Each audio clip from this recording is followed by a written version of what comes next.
গেছিলাম। সো এটা হচ্ছে আমরা কালিম্পং পৌঁছে টায়ার্ড হয়ে গেছিলাম, তো কালিম্পংয়ের সেই ভিডিওগুলো নেওয়া হয়নি। তো আমরা কালিম্পং থেকে ডেলো চলে গেছিলাম। এটা হচ্ছে আমাদের রুমের ভিউটা, টপ অফ দ্য হিল। ডেলোর একদম যে পার্কটা আছে তার 5 মিনিট আমার সামনে আমরা রুম নিয়েছিলাম। এটা আমাদের রুমটা ছিল।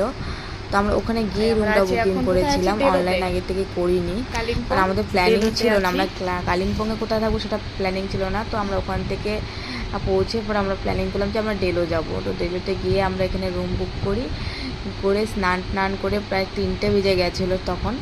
তো আমরা খাওয়া দাওয়া করিনি, আমার ছেলেও খাওয়া দাওয়া করেনি। এই দেখো রুমের ভিউ, আর পুরোটা একদম মেঘে ঢাকা, পাহাড়টা দেখা যাচ্ছে না, রাতের আলোতে সেটা বোঝা যাবে।